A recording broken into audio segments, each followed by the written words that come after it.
नमस्कार, माझे नाव या गोकुळ पाटील. मी इयत्ता चौथीत शिकते. स्वप्न तेच बघा जे तुम्हाला झोपू देत नाही. स्वप्न तेच बघा जे तुम्हाला झोपू देत नाही. हे अब्दुल कलाम सरांचे वाक्य मला नेहमीच प्रेरणा देते. आज मी तसेच एक स्वप्न तुमच्यासमोर मांडणार आहे. माझ्या स्वप्नातील भारत. सन्माननीय अध्यक्ष, शिक्षक व माझे प्रेमित्र मैत्रिणींनो, भारत ही केवळ एक भूमीच नाही तर एक संस्कृती आहे, एक भावना आहे. हजारो वर्षांचा इतिहास, महान संत, ऋषीमुनी, शूरवीर आणि ज्ञानी विचारवंतांनी आपल्या देशाला घडवले. पण आजही काही समस्या आपल्या समोर उभ्या आहेत. गरिबी, शिक्षणातील असमानता, भ्रष्टाचार, प्रदूषण, स्त्री पुरुष विषमता.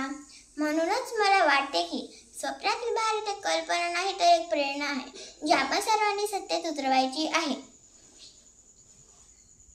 माझ्या स्वप्नातील भारत शिक्षित भारत असेल, जिथं सर्वांना दर्जेदार शिक्षण मिळेल. शिक्षण हे केवळ पुस्तकी ज्ञान नसेल, मुलांच्या संस्काराचे आणि आत्मनिर्भराचे शिक्षण असेल.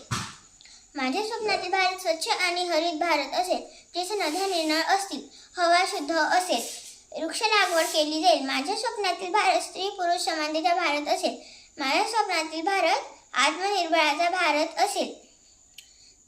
चला तर मित्रांनो, आपण सगळे मिळून एक सुंदर सुशिक्षित आणि समृद्ध भारत घडवूया. आपल्या स्वप्नातील भारत. धन्यवाद. वंदे मातरम.